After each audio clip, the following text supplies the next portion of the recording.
بسم اللہ الرحمن الرحیم، السلام علیکم ورحمۃ اللہ۔ 27ویں آئینی ترمیم کرنے کے بعد جو ان لوگوں نے یہ سوچا کہ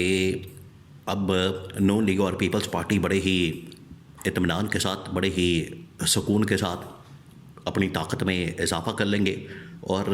یہ اسٹیبلشمنٹ کے ساتھ ایک پیج کے اوپر آ جائیں گے۔ یعنی جو ان کا 1 پیج کا کانسیپٹ ہے وہ یہ کہ اسٹیبلشمنٹ ہمیں کچھ نہ کہے، ہمیں ہاتھ نہ لگائے، ہمارے اوپر کوئی بات نہ کرے، تنقید نہ کرے، ہماری اکاؤنٹیبلٹی نہ کرے، ہمارا احتساب نہ کرے۔ یہ ان کا 1 پیج کا کانسیپٹ ہے۔ لیکن اب نہ 1 پیج رہنا ہے، نہ ان کے اسٹیبلشمنٹ کے ساتھ ویسے تعلقات رہنے ہیں۔ اب جو ان کی نالائکی ہے اور ان کی نااہلی ہے، اب وہ اس کا خمیازہ ان کو بھگتنا پڑے گا۔ اور اس نالائکی کی وجہ سے، نااہلی کی وجہ سے پاکستان کو جو نقصان ہوا پچھلے 3-3.5 سال کے اندر، اب اس کا خاتمہ ہونے جا رہا ہے اور ملک کے اندر بالکل ایک نئے نظام کی بات کی جا رہی ہے، بالکل ایک نیا نظام۔ آپ ذرا امیجن کریں، آپ ذرا تصور کریں کہ یہ 27ویں آئینی ترمیم کر کے جو بڑے پرسکون انداز میں بیٹھ گئے، یہ اب ان کے لیے خطرناک ٹائم شروع ہو گیا، ان کے لیے اب مشکل وقت شروع ہو گیا اور یہ اب اپنا گھر جانے کی تیاری کریں۔ ان کے لیے کام ڈاؤن شروع ہو گیا اور اسٹیبلشمنٹ نے انتہائی اہم ترین معاملات کے اوپر نظام بنانے کی بات شروع کر دی ہے، معاملات کے اوپر سیناریو بنا لیے ہیں، انہوں نے مختلف سچویشن بنا لی ہے کہ اب ہم نے کس طرح سے آگے بڑھنا ہے، کس طرح سے چلنا ہے، کس طرح سے ہم نے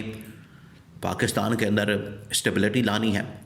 پاکستان کے اندر ہم نے کیسے کام کرنا ہے۔ اس کے بارے میں مختلف لوگوں کی جانب سے اسٹیبلشمنٹ کے جو انڈکلیئرڈ قسم کے ترجمان تصور کیا جاتے ہیں، انہوں نے اپنی ویلاگس کے اندر، اپنی باتوں کے اندر، ٹی وی ٹاک شوز کے اندر یہ کہنا شروع کر دیا۔ اور اس بارے میں ایک بڑا ہی مشہور آرٹیکل لکھا گیا ہے سہیل وڑائچ کی جانب سے۔ سہیل وڑائچ نے کالم لکھا اور اس کالم کے اندر، وہ کالم آپ دیکھیں اس وقت سوشل میڈیا کے اوپر پڑا ہوا، یہ جو لیٹسٹ کالم لکھا ہے سہیل وڑائچ نے، اور آپ کو بتایا ان کی ایک لڑائی بھی اسٹیبلشمنٹ کے ساتھ ہوئی، جنرل عاصم کے ساتھ ہوئی۔ اب یہ جو کالم لکھا گیا ہے، اس کالم کے اندر انہوں نے اسٹیبلشمنٹ کے نئے نظام کے متعلق، ان کی پلاننگ کے متعلق، ان کی حکمت عملی کے متعلق بڑا واضح طور پر بتا دیا، اور انہوں نے بتا دیا ہے کہ اب جو جنگل کے شیر ہیں، جنگل کے جو چیتے ہیں، یا جنگل کے اندر جو حکمرانی کرنے والے ہیں، وہ اب نظام کو چلائیں گے۔ اب 27ویں آئینی ترمیم کرنے کے بعد دیکھیں 2-3 چیزوں کو آپ سمجھیں۔ اب یہ جو نظام کی تبدیلی کی بات ہو رہی ہے، اس میں 2-3 چیزوں کو آپ نے سمجھنا۔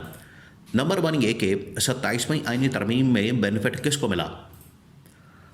آپ ذرا سوچیں، غور کریں۔ 27ویں آئینی ترمیم میں سب سے زیادہ فائدہ کس کا ہوا؟ سب سے زیادہ فائدہ تو اسٹیبلشمنٹ کا ہوا۔ نہ نون لیگ کو اس میں سے کچھ ملا، نہ پیپلز پارٹی کو اس میں سے کچھ ملا۔ اصل طاقت کا مرکز، طاقت کا محور، طاقت میں اضافہ، جو طاقت کے اندر بے تحاشا اضافہ دیکھا گیا ہے 27ویں آئینی ترمیم کے ذریعے سے، وہ تو اسٹیبلشمنٹ کے لیے ہے، فیلڈ مارشل کے لیے ہے، جنرل عاصم کے لیے ہے۔ اور اس قسم کی طاقت تو جنرل ایوب خان کے پاس نہیں تھی، اس قسم کی طاقت تو یحییٰ خان کے پاس نہیں تھی، ضیاء الحق کے پاس نہیں تھی، جنرل مشرف کے پاس نہیں تھی، جو آج field marshal army chief general Asim Munir کے پاس ہے۔ آپ اس کو سمجھیں کہ ان کے پاس کتنے عہدے ہیں۔ آپ ذرا تصور کریں، ان کے پاس اس ٹائم 4-5 عہدے ہیں۔ ایک وہ جرنیل ہے، نمبر 2 وہ آرمی چیف ہے، نمبر 3 وہ اس وقت فیلڈ مارشل ہے، نمبر 4 وہ چیف آف ڈیفنس فورسز بھی بن گئے ہیں۔ یعنی تمام کی تمام جو فورسز ہیں پاکستان میں،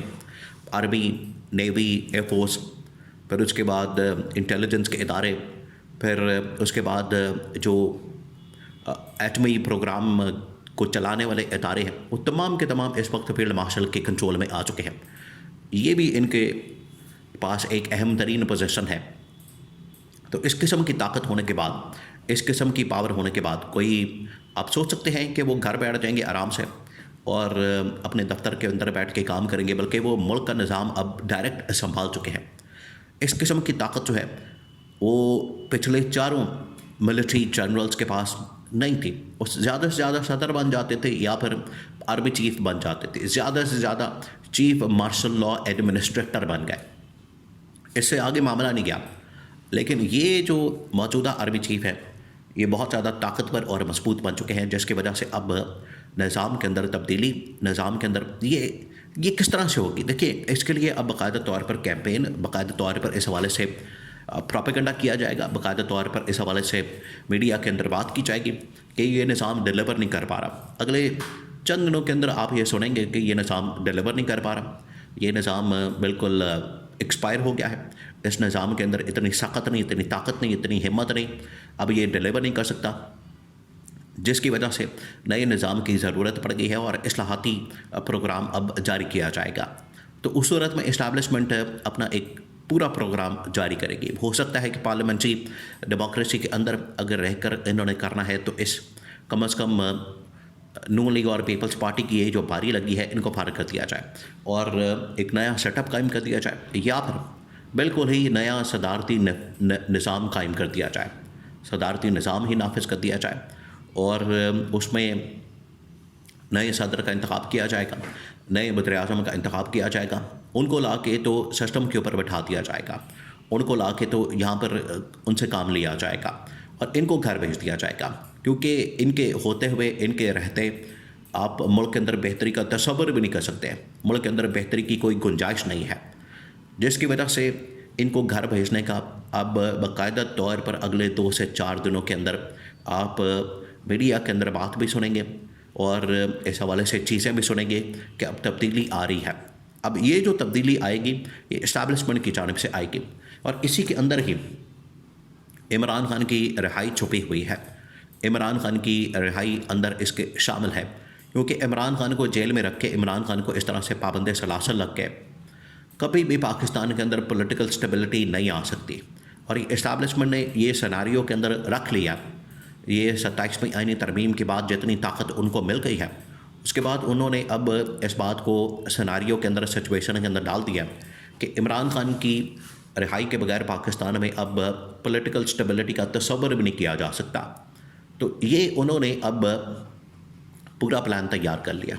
جس کے اندر کم از کم نون لیگ اور پیپلز پارٹی کی جگہ تو نہیں ہے، اور ان کی ریپلیسمنٹ کے طور پر، ان کو ریپلیس کرنے کے لیے اب نئے ایکسپرٹس کو یا پھر نئی پولیٹیکل پارٹی کو، جو کہ پی ٹی آئی ہو سکتی ہے، یا پھر اس کے متبادل کے طور پر جس میں اور لوگوں کو شامل کر کے، کم از کم یہ تو بات طے ہو چکی ہے کہ نون لیگ اور پیپلز پارٹی کا مستقبل بالکل تاریک ہو چکا ہے، بالکل ختم ہو چکا ہے۔ اب یہ اپنی خیر منائے، 27ویں آئینی ترمیم کے نتیجے میں جو طاقت مل گئی ہے اسٹیبلشمنٹ کو، اب ان کو اس کا خمیازہ بھگتنا پڑے گا۔